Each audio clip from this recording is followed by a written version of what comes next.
আসসালামু আলাইকুম। সংবাদে আপনাদের সবাইকে স্বাগত। সংবাদ শিরোনাম।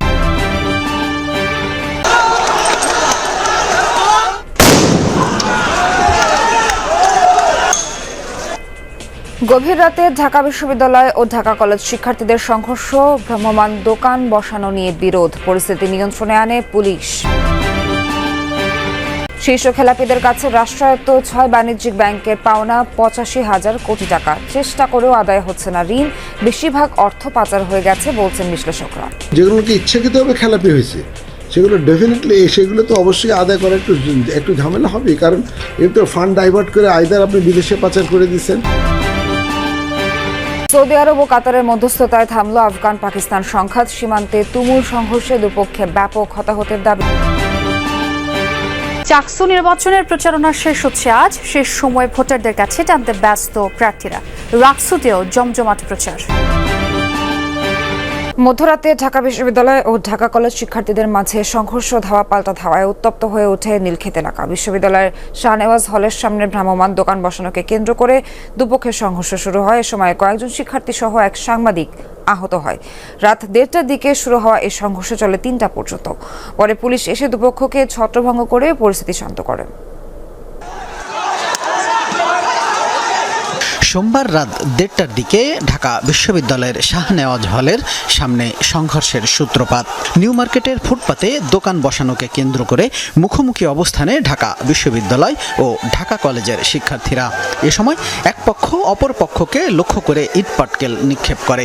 ভাঙচুর করা হয় বেশ কয়েকটি ভ্রাম্যমাণ দোকানও। নিউ মার্কেট এলাকায় সংঘর্ষের সময় দুই পক্ষের মাঝামাঝি অবস্থান নেয় আইন শৃঙ্খলা বাহিনীর সদস্যরা। পরিস্থিতি নিয়ন্ত্রণে দুপক্ষকে ধাওয়া দিয়ে সরিয়ে দেয় পুলিশ। ঘটনাস্থলে যান ঢাকা বিশ্ববিদ্যালয়ের ভিপি সাদিক কায়ুম। দুই পক্ষকে বুঝিয়ে শান্ত করার চেষ্টা করেন তিনি। যারা হামলা করছে, যেভাবে লাঠি মারছে, যেভাবে হচ্ছে এখানে ইট পাটকেল নিক্ষেপ করছে, আমরা সবাই আইডেন্টিফাই করব।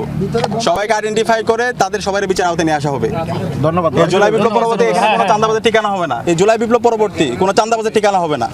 যারা এই চাঁদাবাজি করেছে, যারা শিক্ষার্থী আমাদের ভাইদের উপর মেরে রক্তাক্ত করছে, তাদের প্রত্যেকের বিচার আওতায় নিয়ে আসা হবে। ঢাকা বিশ্ববিদ্যালয় ও ঢাকা কলেজ শিক্ষার্থীরা সংঘর্ষের জন্য একে অপরকে দোষারোপ করেন। একই সাথে পুলিশের বিরুদ্ধেও ক্ষোভ প্রকাশ করেন তারা। যখনই ওইখান থেকে ইট পাটকেল ছুটছে ঢাকা কলেজের ছেলেরা, সেই মুহূর্তে পুলিশ মাঝখানে আসছে। কিন্তু তারা যদি আগে থেকে এখানে থাকতো, এটা হয়তো হইতো না, এদিকে হয়তো ওরা ইট পাটকেল মারতে পারতো না। আমি নিজে ঘটনাস্থলে গেছি, যাওয়ার পর হচ্ছে আমরা দাঁড়ায় আছি মিটমাট করতে কথা বলতেছি, ওরা হচ্ছে 50 থেকে 60 জন নিয়ে আসছে, নিয়ে সাথে সাথে হচ্ছে আপনার কাজ ছুড়ে মারা শুরু করছে আর কি। এই জায়গাগুলোতে যারা বসে, এটা তো আমাদের রেজিস্ট্রিড একটা হল, এই হলের সামনে ঢাকা কলেজে এসে তারা নিজেদের একটা দখলদারিত্বের একটা বিষয় ছিল। প্রত্যক্ষদর্শীরা জানান, ঢাকা বিশ্ববিদ্যালয়ের শাহনেওয়াজ হলের সামনে ভ্রাম্যমাণ দোকান বসানো নিয়ে দুই প্রতিষ্ঠানের শিক্ষার্থীদের বিরোধের শুরু। ঢাকা কলেজ শিক্ষার্থীদের দোকান বসাতে না দেয়ায় সংঘর্ষে জড়ায় দুপক্ষ। ইট, পাথর এবং কাঁচ মারা হয়েছে এবং 1:30টার দিক থেকে ধাওয়া পাল্টা দেওয়া হয়েছে। ইট আর বোমার আওয়াজ হইতেছে, তো ককটেল মারতেছে, ওইদিক মারতেছে। তারপর আমি আগে আসলাম, আয়সা দেখি ঢাকা কলেজে পোলাপাইন দাওয়া দিল। তো আমরা সবাই দোকান বন্ধ করে অনেক 11:30 দিকে সবাই চলে গেছে, এখানে কেউ ছিল না। তো তখনই তারা সবার দোকানপাট ঠেইলা সরায়া তারা এই গাড়িটা মাঝখানে বসাইছে। ঢাকা কলেজের পোলাপান 3-4 জন এসে ওনার এটা বসে চলে গেছে। রাত 3টার দিকে সড়ক থেকে দুপক্ষকে সরিয়ে দেয় পুলিশ। অপ্রীতিকর পরিস্থিতি এড়াতে অতিরিক্ত পুলিশ মোতায়েন করা হয়েছে। পরিস্থিতি নিয়ন্ত্রণে আমাদের পুলিশের পক্ষ থেকে পর্যাপ্ত সংখ্যক অতিরিক্ত ফোর্স মোতায়েন করা হয়েছে। বর্তমানে পরিস্থিতি স্বাভাবিক রয়েছে। আমরা বিষয়টি আরও খতিয়ে দেখব যে আসলে কি ঘটেছে, এবং যদি এখানে কোনো আইনগত ব্যবস্থা নেওয়ার প্রয়োজন হয় আমাদের পক্ষ থেকে আমরা সেটা নেব অবশ্যই। ঢাকা কলেজ ও ঢাকা বিশ্ববিদ্যালয়ের শিক্ষার্থীদের সংঘর্ষের ঘটনায় বেসরকারি টেলিভিশনের এক সংবাদকর্মী আহত হন। তাকে ঢাকা মেডিকেলে চিকিৎসা দেয়া হয়। রাষ্ট্রায়ত্ত 6 বাণিজ্যিক ব্যাংকের শীর্ষ 120 খেলাপির কাছে আটকে আছে 85,000 কোটি টাকা, যা এসব ব্যাংকের মোট ঋণের প্রায় 60%। চেষ্টা করেও ঋণের টাকা আদায় করতে পারছে না ব্যাংক। 8,000 কোটি টাকা লক্ষ্যমাত্রার বিপরীতে জুন পর্যন্ত ব্যাংকগুলোর আদায় মাত্র 128 কোটি টাকা। বিশ্লেষকরা বলছেন, ঋণের বেশিরভাগ অর্থ পাচার হয়ে গেছে, যে কারণে আদায় অনেকটাই অনিশ্চিত। বেসরকারি বাণিজ্যিক ব্যাংকের পাশাপাশি লুটপাট হয়েছে রাষ্ট্রায়ত্ত বাণিজ্যিক ব্যাংকেও। ঋণের নামে বের করে নেওয়া হয়েছে হাজার হাজার কোটি টাকা, যা এখন পরিণত হয়েছে খেলাপিতে। রাষ্ট্রায়ত্ত 6 বাণিজ্যিক ব্যাংকের মোট খেলাপি প্রায় 1.5 লাখ কোটি টাকা। এর মধ্যে 85,000 কোটি টাকায় আটকে আছে এসব ব্যাংকের শীর্ষ 120 খেলাপির কাছে। চেষ্টা করেও এসব অর্থ আদায় করতে পারছে না ব্যাংক। 8,000 কোটি টাকা আদায়ের লক্ষ্যমাত্রার বিপরীতে 6 মাসে অর্থাৎ জুন পর্যন্ত আদায় হয়েছে মাত্র 128 কোটি টাকা। যদিও টাকা আদায়ে তৎপরতা অব্যাহত আছে বলে জানান ব্যাংকাররা। বিভিন্ন কমিটি খেলাপি গ্রাহকদের সাথে মিটিং করছে, কথা বলছে।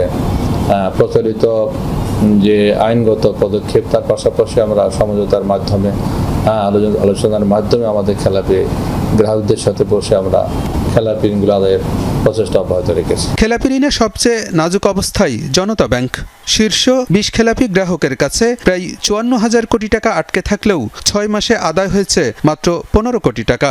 অগ্রণী ব্যাংকের আদায় 19 কোটি, আর রূপালী ব্যাংক 90 কোটি এবং সোনালী ব্যাংক আদায় করেছে মাত্র 50 লাখ টাকা। এছাড়া বেসিক ব্যাংক 10 লাখ ও বিডিবিএল এর আদায় 3 কোটি টাকার কিছু বেশি। রাজনৈতিক প্রভাব খাটিয়ে নেওয়া এসব ঋণ আদায় অনেকটাই অনিশ্চিত বলে মনে করেন বিশ্লেষকরা। যেগুলোকে ইচ্ছাকৃতভাবে খেলাপি হয়েছে সেগুলো ডেফিনেটলি, সেগুলো তো অবশ্যই আদায় করা একটু ঝামেলা হবেই, কারণ এর তো ফান্ড ডাইভার্ট করে আইদার আপনি বিদেশে পাচার করে দিচ্ছেন অথবা আপনি অন্য কোনো কাজকর্ম করে যেখান থেকে ফান্ডগুলো উদ্ধার করার ব্যাপার না। ব্যাংক কর্তৃপক্ষ তো আর কতটুকু তারা পাওয়ারফুল যারা এগুলো করতে পারবে, সেখানে definitely government must come forward. Bangladesh bank বলছে ঋণের টাকা আদায়ে ব্যাংকগুলোকেই উদ্যোগী হতে হবে। প্রয়োজনে আইনের আশ্রয় নেওয়ার কথাও বলেন কেন্দ্রীয় ব্যাংকের মুখপাত্র।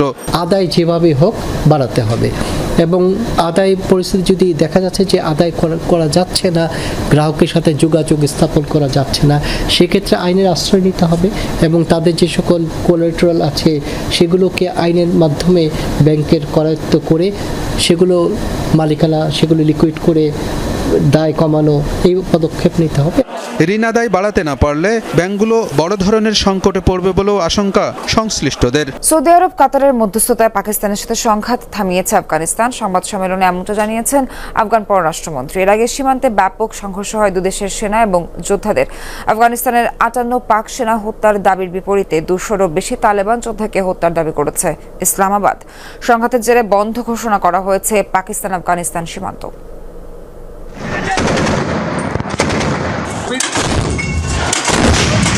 রাতভর সংঘর্ষ আর উত্তেজনা পাকিস্তান আফগানিস্তান সীমান্তে। তালেবান যোদ্ধা আর পাকিস্তানি সেনাদের গোলাগুলিতে রীতিমতো রণক্ষেত্র বর্ডার জোন। কাবুলে পাকিস্তানের ড্রোন হামলার অভিযোগকে কেন্দ্র করে সীমান্তে যোদ্ধা পাঠায় তালেবান সরকার, যারা সীমান্তবর্তী বিভিন্ন এলাকায় অভিযান চালায়। আঙ্গুর আদ্দা, বাজাউর, দীর, চিত্রাল ও কুররাম সহ বেশ কয়েক জায়গায় সংঘাতের খবর পাওয়া যায়। গত রাতে আফগানিস্তানের তরফ থেকে অভিযান চালানো হয়েছিল। এটা পাকিস্তানের হামলার জবাবে পরিচালনা করা হয়েছিল। সীমান্তের বিভিন্ন সেক্টর টার্গেট করা হয় যাতে 20টিরও বেশি পাকিস্তানি পোস্ট দখল করা হয়। অভিযানে তাদের 58 জন সেনা নিহত হয়েছে।